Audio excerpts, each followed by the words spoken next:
കേട്ടോ.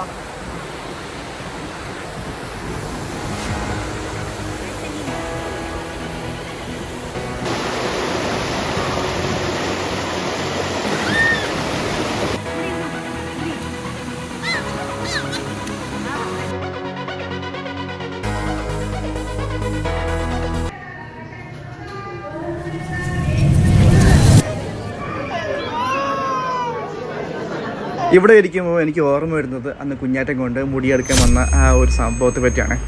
അപ്പോൾ ഇന്ന് ജസ്റ്റ് ഒന്ന് ഓർമ്മ പുതുക്കാനായിട്ട് അവളെയും കൊണ്ടുവന്ന് അവിടെ ഇരുന്നു. അപ്പോൾ നമ്മളിപ്പോൾ നിൽക്കുന്നത് എവിടെയാണെന്ന് വെച്ചാൽ കുമാരകോവിൽ. അതെ, നമ്മുടെ തക്കല, അതായത് തിരുവനന്തപുരം കഴിഞ്ഞ് മാർത്താണ്ഡം കഴിഞ്ഞ് നാഗർകോവിൽ റൂട്ടിലായിട്ടാണ് കുമാരകോവിൽ ഉള്ളത്. അതായത് നിയർ ബൈ തക്കല കേട്ടോ. ഇപ്പോൾ നമുക്ക് തിരുവനന്തപുരത്ത് നിന്നും പോകുന്ന ഒരാൾക്കാണെങ്കിൽ കുമാരകോവിൽ പോകാനായിട്ട് ആദ്യം നാഗർകോവിൽ ബസ് കയറണം. അവിടെ നിന്ന് എപ്പോഴും നാഗർകോവിൽ കാണും. ഒരു 1/4 മണിക്കൂർ അരമണിക്കൂർ വെച്ചാണ് നാഗർകോവിൽ ബസ്. അരമണിക്കൂർ വേണ്ട, അതിനകത്ത് വെച്ച് തന്നെ ബസ് എപ്പോഴും കാണും, നാഗർകോവിൽ ബസ്. ആ ബസ്സിൽ കയറിയാൽ തക്കല ഇറങ്ങുക. തക്കലയിൽ നിന്ന് നിങ്ങൾക്ക് കുമാരകോവിലേക്ക് ഒരു ടെമ്പോ കാണും, ചെറിയ ടൈപ്പ് ടെമ്പോ ബസ് ടൈപ്പ് ഉണ്ട്. ആ ബസ്സിൽ കയറിയ ഡയറക്റ്റ് കുമാരകോവിലിൻ്റെ ബാക്ക് സൈഡ് നിങ്ങൾക്ക് ഇറങ്ങാൻ പറ്റും കേട്ടോ. അയ്യോ, ഇതെന്ത് പറ്റി? കണ്ണടച്ച് വരുന്നത്. അപ്പോൾ ഞാൻ ഈ കുമാരകോവിലിൻ്റെ ഒരു ചെറിയ ഹിസ്റ്ററി പറഞ്ഞ ശേഷം നമുക്ക് ട്രിപ്പിൻ്റെ കാര്യത്തേക്ക് കിടക്കാം. കന്യാകുമാരിക്ക് അടുത്തുള്ള വേളിമലയിലാണ് ഈ കുമാരകോവിൽ സ്ഥിതി ചെയ്യുന്നത്. വേളിമല എന്ന് പറയുമ്പോൾ വേളി എന്ന് ഉദ്ദേശിക്കുന്നത് കല്യാണം എന്നാണ് കേട്ടോ. അപ്പോൾ ഈ കുമാരകോവിലിലെ പ്രതിഷ്ഠ എന്ന് പറഞ്ഞത് മുരുകനും വള്ളിയുമാണ്. അതായത് മുരുകൻ്റെ കല്യാണം ഇവിടെ വെച്ച് നടന്നിട്ടുണ്ട് എന്നാണ് ഇതിൻ്റെ ഐതിഹ്യം കേട്ടോ. ഏകദേശം 200 അടി ഉയരമുള്ള പാറയുടെ മുകളിലാണ് ഈ ക്ഷേത്രം നിർമ്മിച്ചിരിക്കുന്നത്. കുമാരകോവിലിൽ പോകുന്നവർ ശ്രദ്ധിക്കേണ്ട പ്രധാന കാര്യങ്ങൾ വെച്ചാൽ നിങ്ങൾ രാവിലെ തന്നെ എവിടെ നിന്നായാലും പുറപ്പെടണം. അതായത് ഒരു 9-10 മണിക്ക് എത്തുന്ന സമയത്ത് കുമാരകോവിൽ എത്തുന്ന രീതിയിൽ വരണം കേട്ടോ. എന്താണെന്ന് വെച്ചാൽ ഉച്ചവരെ കാണത്തുള്ളൂ, 12-12:30 വരെ അമ്പലം കാണത്തുള്ളൂ. അപ്പോൾ അതുകൊണ്ട് നേരത്തെ എത്താൻ നോക്കുക.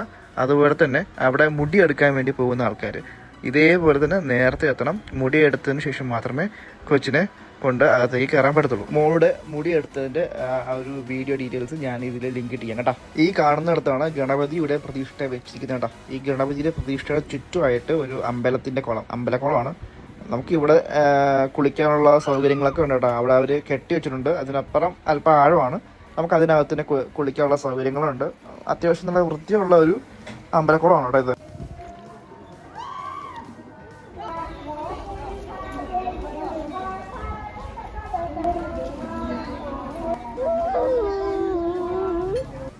അപ്പോൾ നമുക്കിനി ട്രിപ്പിൻ്റെ കാര്യത്തിലേക്ക് കിടക്കാം.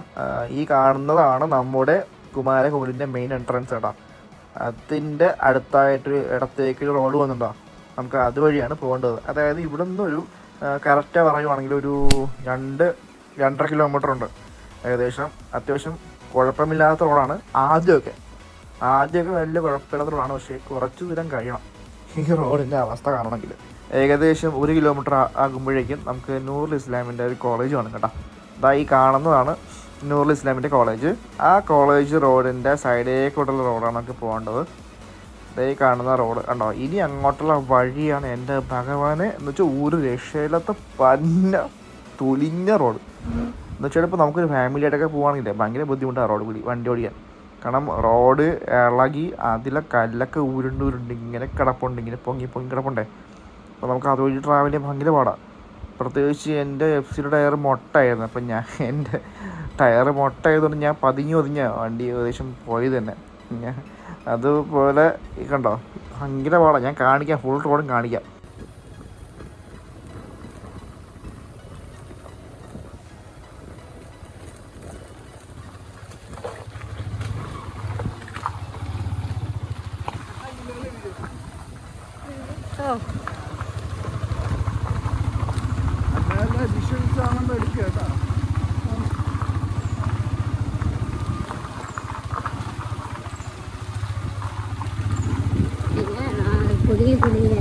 വീഡിയോ എടുക്കും.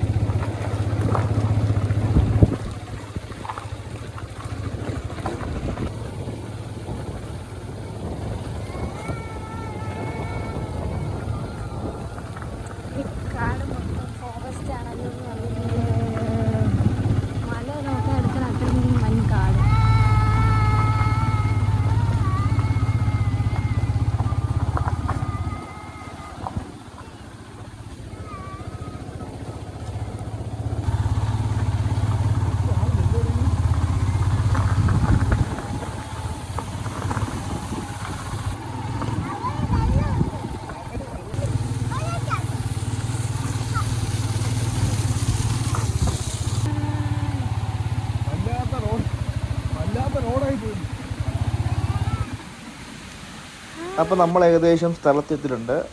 ആ കാണുന്നത് വലിയ പാറയുടെ താഴെയുള്ള ഒരു ചെറിയ അമ്പലമാണേ. അപ്പോൾ അവിടെ ഒരു സ്വാമിയൊക്കെ ഉണ്ട്. ആ പുള്ളിയാണ് ഈ അമ്പലത്തിലെ കാര്യങ്ങളൊക്കെ നോക്കുന്നത്. കൊള്ളാം. ഇതെന്താ ഈ പാറയുടെ അടിയിലാണ് ഈ ഒരു അമ്പലം കേട്ടോ. ഇതിൻ്റെ ഫുൾ ഡീറ്റെയിൽസ് ഞാൻ പറയാം എങ്ങനെ എന്തൊക്കെയാണെന്ന് കേട്ടോ. ഈ കാണുന്നത് ഒരു ഗണപതിയുടെ ക്ഷേത്രമാണ് കേട്ടോ.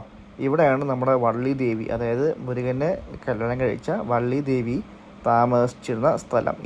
അതിനാണ് വേളിമല എന്ന് പറയുന്നത് കേട്ടോ. ഇതുപോലെ തന്നെ ഇതൊരു മണ്ഡപമാണ് കേട്ടോ. ഇതൊരു കല്യാണ മണ്ഡപം പോലെയാണ് സെറ്റപ്പ്. ഇവിടെ ഉത്സവമുണ്ട്, വർഷത്തിലൊക്കെ ഉത്സവം വരുമ്പം ഭയങ്കര സെറ്റപ്പ്. ഇവിടെ അകത്തേക്ക് നോക്കുമ്പോൾ തന്നെ നമുക്ക് മുരുകൻ്റെയും വള്ളി ദേവിയുടെയും ഫോട്ടോ കാണാം. അതേപോലെ കണ്ടോ ഒരു കല്യാണ മണ്ഡപത്തിൻ്റെ സെറ്റപ്പാണ് മൊത്തം. അപ്പോൾ വർഷാവർഷം ഇവിടെ ഉത്സവമൊക്കെ ഉണ്ട്. ഇഷ്ടപ്പെട്ടാ?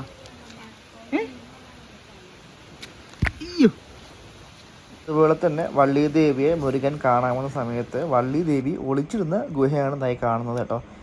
ആ കാണുന്ന ഗുഹയ്ക്കകത്താണ് വള്ളി ദേവി ഒളിച്ചിരുന്നത്. എന്താണ് അല്ല, ഞാൻ എല്ലാം എടുത്തോണ്ടല്ലോ.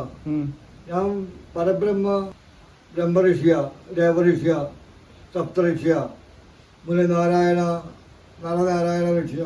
You don't know anything about God. You don't know yourself also.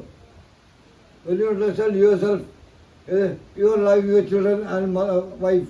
പുള്ളിയോട് ഞാൻ അവിടുത്തെ ഐതിഹ്യത്തെ പറ്റി ചോദിക്കാൻ വേണ്ടി പോയതാണ്. പുള്ളി മുടിഞ്ഞ ഇംഗ്ലീഷും എന്തൊക്കെ വിളിച്ചു പറയുന്നു. ഞാൻ പിന്നെ മൈൻഡ് ചെയ്യാൻ വേണ്ടി പോയില്ല.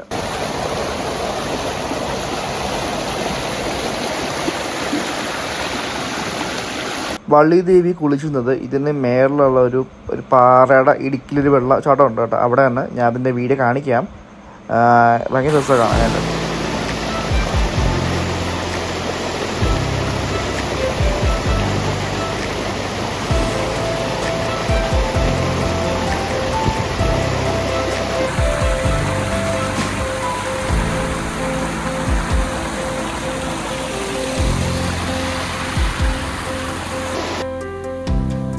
ഫാമിലി ആയിട്ട് വന്ന് നല്ല രീതിയിൽ എൻജോയ് ചെയ്യാൻ പറ്റിയ ഒരു അടിപൊളി സ്പോട്ടാണ് കേട്ടോ ഇത്. ഈ സ്ഥലത്തിൻ്റെ പേരാണ് വള്ളിച്ചുണൈ. അതായത് ഇതിന് മേളിലാണ് വള്ളി ദേവി കുളിച്ചിരുന്ന ആ ഒരു പ്ലേസ്. അപ്പോൾ ഇതിൻ്റെ പേരാണ് വള്ളിച്ചുണൈ എന്നാണ് പറയുന്നത് കേട്ടോ. നല്ലൊരു അടിപൊളി സ്പോട്ടാണ്. പിന്നെ പ്രത്യേകിച്ച് എടുത്തു പറയുന്ന കാര്യം, നിങ്ങൾ ദയവ് ചെയ്ത് ഈ പ്ലാസ്റ്റിക് കുപ്പികൾ നിങ്ങളെ ഐറ്റംസ് ഒന്നും കൊണ്ടുവന്നാലും അതിനെ അവിടെ കളയാതെ തിരിച്ച് കൊണ്ടുപോകണം എന്നൊരു അപേക്ഷ എനിക്കുണ്ട്.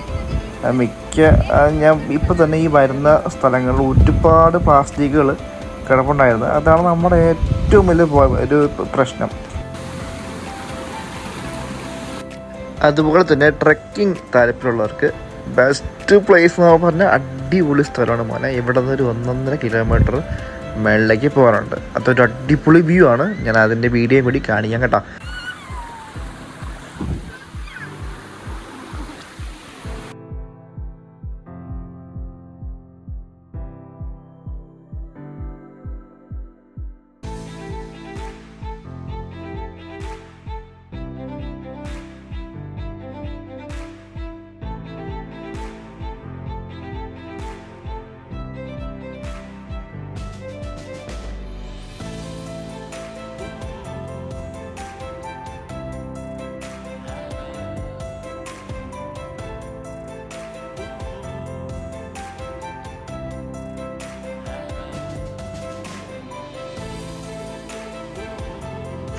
രണ്ട് പാറകൾക്ക് ഇടയിൽ കൂടിയുള്ള ഒരു അടിപൊളി വെള്ളച്ചാട്ടമാണ് ഈ കാണുന്നത് കേട്ടോ. അതേപോലെ തന്നെ ഈ ട്രക്കിങ്ങും ഭയങ്കര ബുദ്ധിമുട്ടാണ് ഇങ്ങോട്ടുള്ളത്.